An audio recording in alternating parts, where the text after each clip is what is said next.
It's time for Story Shows with your host, Emma's dad. Your story is The House on East 88th Street, and it's written by Bernard Waber.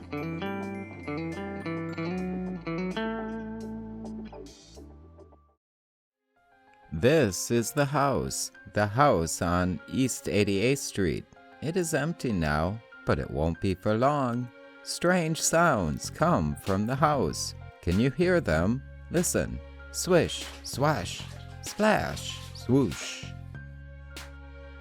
It began one sunny morning when the citywide storage and moving company truck pulled up to the house on East 88th Street and unloaded the belongings of Mr. and Mrs. Joseph F. Prim and their young son Joshua. It was a trying day for everyone. Mrs. Prim just couldn't decide where to put the piano, and Mr. Prim's favorite pipe was accidentally packed away in one of dozens of cartons lying about. Swish, swash, splash, swoosh. Loudly and clearly the sounds now rumbled through the house. It's only a little thunder, Mrs. Prim assured everyone. When a citywide storage and moving man carried in their potted pistachio tree, everyone rejoiced. The truck was at last empty. The movers wished them well and hurried off to their next job for the day.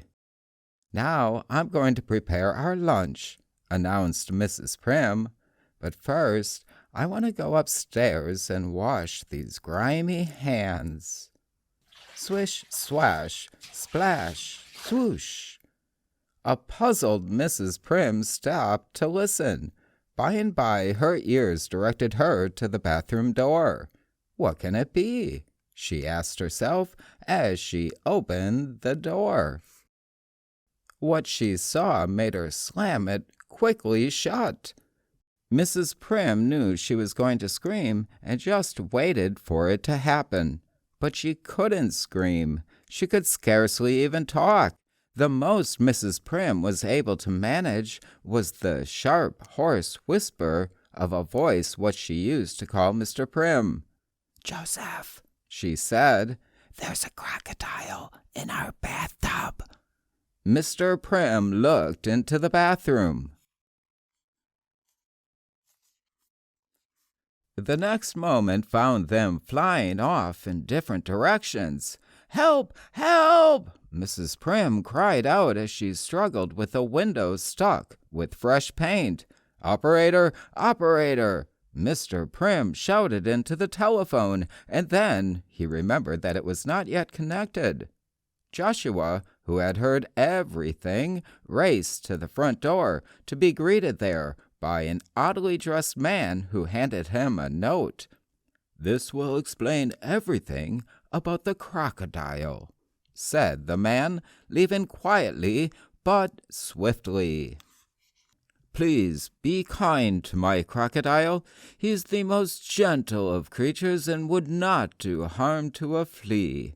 He must have tender, loving care, for he is an artist and can perform many good tricks. Perhaps he will perform some for you.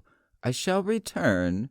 Cordially, Hector P. Valente, Star Station Screen. P.S. He will only eat Turkish caviar. P.P.S. His name is Lyle." "Turkish caviar indeed!" exclaimed Mrs. Prim. "Oh, to think this could happen on East 88th Street! Whatever will we do with them?" Suddenly, before anyone could think of a worthy answer, there was Lyle.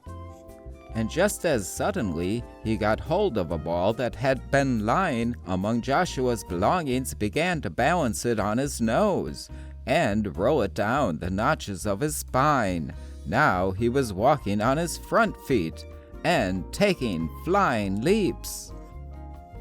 Now he was twirling Joshua's hoop, doing it so expertly that the Prims just had to clap their hands and laugh. Lyle bowed appreciatively. He had won his way into their hearts and into their new home. "Every home should have a crocodile," said Mrs. Prim one day. "Lyle is one of the family now. He loves helping out with chores. He won't allow anyone else to carry out old newspapers or take in the milk. He folds towels, feeds the birds, and when he sets the table, there's always a surprise. I had only to show him once how to make up a bed.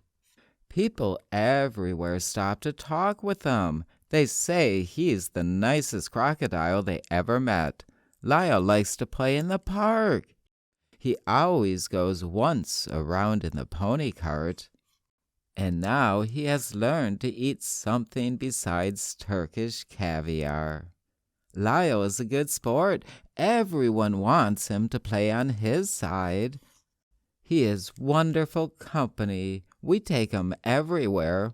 Just give him his Turkish caviar and his bed of warm water, and he is happy as a bird."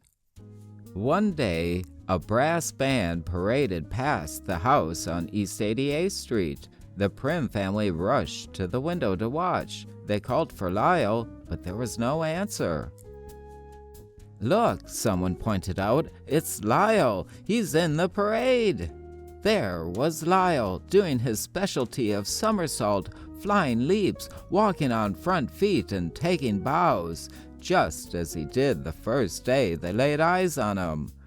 The people watching cheered him on, while Lyle smiled back at them and blew kisses. A photographer was on hand to take pictures. The next day, Lyle was famous. The telephone rang continually, and bundles of mail were dropped by the door. One letter was from someone Lyle knew particularly well. Mr. Prim read it. "Just a few words to say. I shall return. Cordially, Hector P. Volante, star of Stage and Screen. P.S. Very soon. P.P.S. To fetch my crocodile." Several days later, Mrs. Prim and Lyle were in the kitchen shelling peas when they heard a knocking at the door. It was Hector P. Volante, star of Stage and Screen. "I have come for Lyle," announced Signor Volante. "You can't have Lyle," cried Mrs. Prim. "He is very happy living here, and we love him dearly." "Lyle must be returned to me," insisted Signor Volante. "Was it not I who raised him from young crocodilehood? Was it not I who taught him his bag of tricks? We have appeared together on stages the world over." "But why then did you leave him alone in a strange house?" asked Mrs. Prim. "Because," answered Signor Volante, "I could no longer afford to pay for his Turkish caviar. But now Lyle is famous, and we shall be very rich." Mrs. Prim was saddened, but she knew Lyle properly belonged to Signor Volante, and she had to let him go. It was a tearful parting for everyone. Signor Volante had big plans for Lyle. They were to travel far and wide, stay in many hotels, where sometimes the tubs were too big and other times too small or too crowded.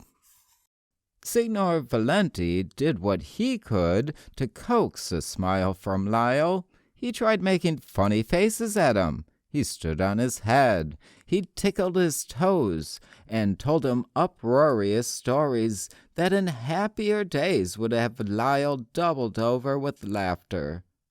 But Lyle could not laugh, nor could he make people laugh. He made them cry instead. One night in Paris, he made an entire audience cry. The theater manager was furious and ordered them off his stage. Meanwhile, at the house on East 88th Street, Mrs. Prim went about her work without her usual bright smile, and deep sighs could be heard coming from behind the newspaper Mr. Prim was reading. Every morning Joshua anxiously awaited the arrival of the mailman in hope of receiving word from Lyle. One morning a letter did come. He knew the handwriting very well. Just a few words to say, "We shall return. Cordially, Hector P. Valenti, former star of stage and screen. P.S. I am sick of crocodiles. P.P.S.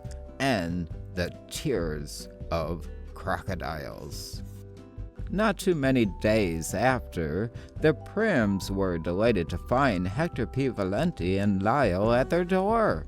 "Here, take him back," said Signor Valenti. "He is no good. He will never make anyone laugh again." But Signor Valenti was very much mistaken. Everyone laughed, and laughed, and laughed, and in the end, so did Signor Valenti. So now, if you should happen to be walking past the house on East 88th Street, and if you should happen to hear sounds that go swish, swash, splash, swoosh, don't be surprised. It's only Lyle. Lyle the crocodile. That is the end of our story, The House on East 88th Street. Thank you for spending some of your valuable, precious, wonderful time with me. I appreciate it. Peace be, harmony. I am out.